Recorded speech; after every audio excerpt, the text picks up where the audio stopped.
쌀을 숨긴 농민들.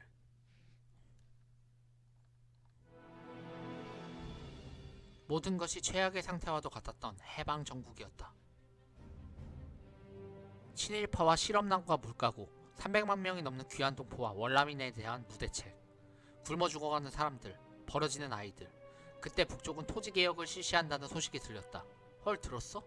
이북에서는 땅을 공짜로 나눠주고 있다던데? 젠장, 우리는 뭐야? 게다가 미군정은 3일제 소장료를 제시하고 나왔다. 3일제가 뭐임? 해방 후 각 지방의 인민위원회에서는 자체적으로 3.7제라고 해서 30%는 소장료로 주고 70%는 내가 먹는 식으로 운영하고 있었는데, 미군정에서는 뜬금없이 3.1제라고 해서 3분의 1을 소장료로 내고 나머지를 가져가라는 식으로 나왔으니 약간의 차이였지만 그래도 소장료 부담이 더 늘어난 셈이었지. 여기에 미군정은 곡물에 대한 자유시장 정책을 폐지하고 말았다. 이럴 수가. 쌀의 매점 매석과 엄청난 쌀값 상승을 도무지 수수방관할 수 없었던 것이다. 앞으로 쌀은 미군정이 전량을 농민들에게 사서 싼 값에 배급제 형식으로 유통시킬 거임. 아직 자유시장 정책은 시기상조임. 하지만 당시 국민들은 이런 조치를 일제의 공출과 같은 방식으로 인식하고 있었으니 쌀을 내놓지 않겠다는 저항감은 극에 달하게 된다. 차라리 내 목숨을 가져가라. 쌀은 절대 못 줘. 때문에 쌀은 공출 목표에 턱없이 부족한 양만 거두어졌고, 헐, 목표량의 10%만 공출됐네. 농민들이 쌀을 죄다 숨겼어. 부족한 쌀로 인해 배급량은 턱없이 부족하게 되어 그 피해는 고스란히 도시민들에게로 전가됐다. 이러면 도시민들은 하루에 쌀 한 옵씩밖에 못 먹는데, 전쟁 말기에 일본도 하루에 쌀 2옵씩은 배급해줬다던데.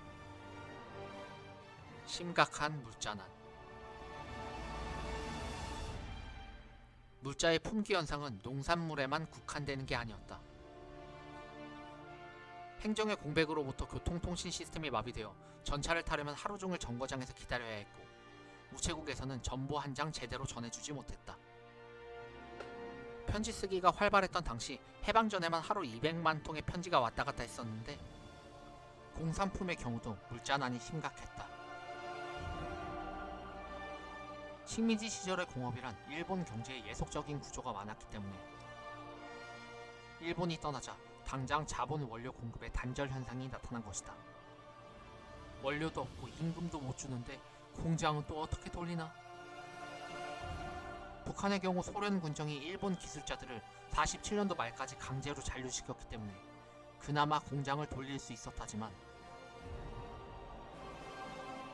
일본인 엔지니어들은 귀국 전까지 북한 사람들에게 모든 기술을 이전시켜야 했었지. 남한의 경우 미군정이 체류 일본인들을 46년 초까지 모두 보내버렸기 때문에 전문 기술자가 없어 공장을 놀리는 경우가 많았다.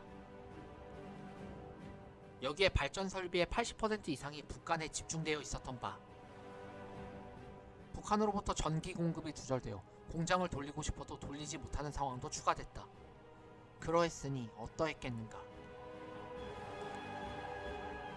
1946년 초가 되면 해방 이전과 비교 공업 생산성이 25% 수준으로 급락하고, 대한민국이 건국한 1948년 말이 되면 그마저 15% 수준으로 더 떨어진다.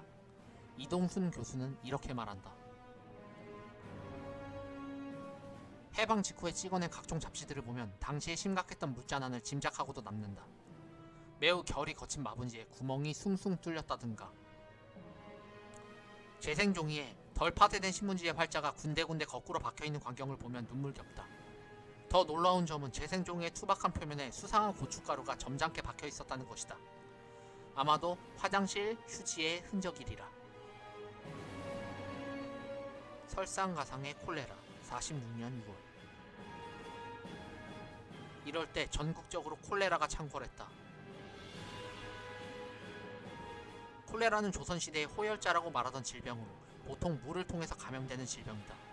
하지만 워낙 전염성이 높아 배설물, 구토물, 오염된 음식물, 오염된 손으로도 쉽게 감염이 되는 질병이었다.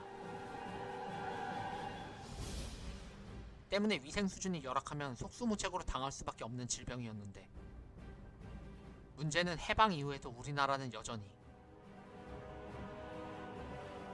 전 근대적인 위생 수준과 의료 수준에 머물러 있었다는 점이다. 빈약한 음식물, 식수, 하수구 오물, 아무데나 버렸던 음식물 쓰레기 때문에 당시 도시와 농촌 어디를 가나 쾌쾌한 냄새가 코를 찌르고 있었다. 위생시설이 잘 정비된 곳이란 일본인 집단 거주지와 부유층이 거주한 곳뿐이었다. 원산의 일본인 촌의 모습이다. 철길 너머로 조선인들의 거주지가 보인다. 때문에 20세기 중반에도 우리나라는 콜레라로 인해 무려 11,000명의 사망자가 발생하게 된다. 일제가 우리나라를 발전시켜줬다곤 하지만 민생을 위한 기본적인 시설조차 제대로 만들어주지 않았던 거지. 그것도 미국의 의료 도움이 있어서 그나마 11,000명의 희생자로 그친 것이었다. 당시 치사율은 60%였고 전국적으로 창궐했기 때문에 학교에서는 휴교령이 내려지고 예방주사 증명서 없이는 통행조차 제대로 할 수 없었다. 또 콜레라가 발생한 마을은 통행을 금지하는 조치가 공고되었기 때문에 한동안은 전국적으로 교통 왕래가 절단되는 상황을 겪어야만 했다. 심각한 경제위기 뒤에 닥친 살인적인 전염병의 공포로 당시 사람들은 무척이나 힘겹고 괴로운 나날을 보내야만 했다. 그런데 이런 시기에도 정치인들은 민생은 뒷전이고 서로 좌우로 나뉘어 아귀다툼만 하고 있었으니 이를 어떻게 봐야 할까?